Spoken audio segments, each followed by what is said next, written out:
Саламатсыңарбы балдар? Бүгүн биз силер менен адабий окуу сабагын өтөбүз.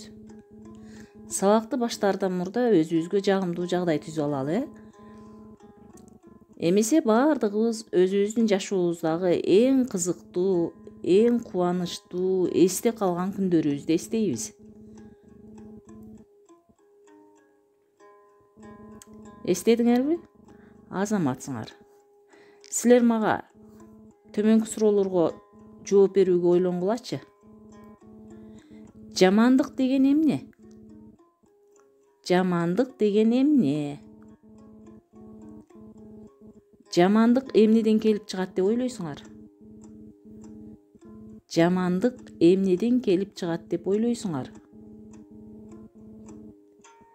Сен бирөөгө жамандык жасап алып, артынан өкүнгөн күнүң болду беле? Сен бирөөгө жамандык жасап алып, артынан өкүнгөн күнүң болду беле?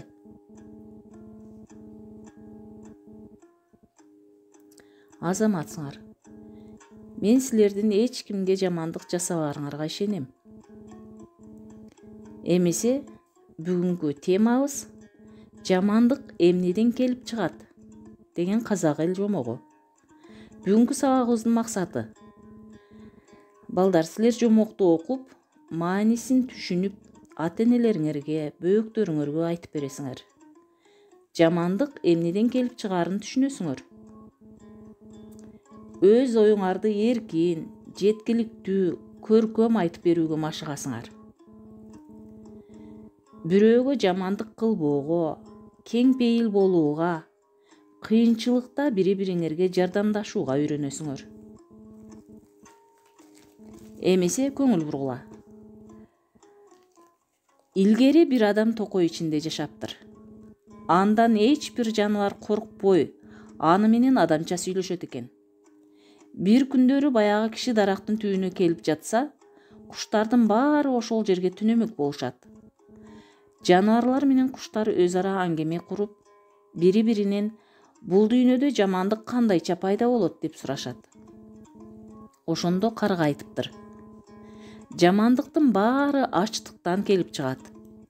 Курсагың ачып, жүрөгүң карайганда туш келгенге урунуп беринип, эч кимдин сөзүн укпайсың. Ачарчылыктан биздин канча тууган туушкандар өлдү. Ошондуктан ач болбоонун камын ойлоо керек. Көгүчкөн айтты. Менин билишимче, жамандык ачкалыктан келип чыкпайт. Бири-бирин сыйлабастыктан болот. Эгер биз жалгыздан жашасак, анда эч ким менен ишибиз жок. Бирок биз экиден жашайбыз. Өз жубайыңды жакшы көрсөң, чыр чатак жок. Анын курсагын ток кылып, кийимин жакшылап кийгизүүнү ойлойсуң. Ал бир жака учуп кетсе, кайра келгенче тынчың кетип жол карайсың. Келбей калса, издеймин деп жүрүп бир нерсеге урунуп өлөсүң. Ошондуктан жамандыктын баары бири-бирин сыйлабастыктан келип чыгат деди. Жылан сөз алды. Менимче жамандык ызапкорлуктан келип чыгат. Эгер бири-бирибиз менен таттуу болсок, ызаланбас элек. Эгер бир нерсең көңүлдөгүдөй болбой калса, ыза болосуң, ачууң келет. Ал эми ачуу келгенде эч кимди аябайсың. Бирөөлөрдү чагып алсам деп ойлой бересиң. Анан аны чагасың. Ал үчүн сени өлтүрөт. Ошентип, менин билишимче, жамандык ыза көрүүдөн келип чыгат деди. Бугуга кезек жетти. Менин оюмча, дүйнөдө жамандык корккондуктан болот. Эгер бир нерседен коркпосок, иштин баары өз жайында болор эле. Мен күлүкмүн, күчтүүмүн, кичинекей жаныбарларды мүйүзүм менен сүзүп жыгам. Чоңдордон качып кутулам. Бирок бактын бутагы кычыраса, жалбырактар шуулдаса, ошондон элеңдеп качып жөнөйсүң. Качып баратып жардан алыс кетип учуп өлөсүң. Же ит кушка жем болосуң. Ошондуктан коркпош керек, баатыр болуу керек деди. Ошондо булардын сөзүн угуп отурган киши мындай деди. Ооба, баарыңар тең жамандыктын себебин туура айттыңар. Адам баласы, биз аны жакшы билебиз. Баарыдан да пейилдин бузулушу жаман.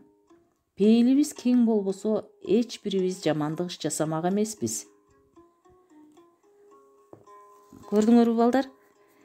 Демек жамандык адамдар үчүн гана эмес, жер бетиндеги бардык жан жаныбарлар, канаттуулар үчүн дагы жаман экен. Биз бири-бирибизге жамандык кылбай, ар дайым кыйынчылыкта жардам берип, бири-бирибизди түшүнүп, жакшы жашоого умтулушубуз керек экен. Мен силердин бүгүнкү теманы түшүндүңөр деп ишенем. Эми силерге тапшырма. Тема боюнча жумушчу дептерди толтурасыңар. Пейилдин бузулушу дегенди кандай түшүнөсүңөр? Өз оюңарды баяндап жазасыңар. Досторуң менен болгон мамилени чагылдырып, чакан дил баян жазасыңар. Ушуну менен бүгүнкү сабагыбыз бүттү. Көңүл бурганыңарга чоң рахмат. Эмки сабакка чейин аман болгула.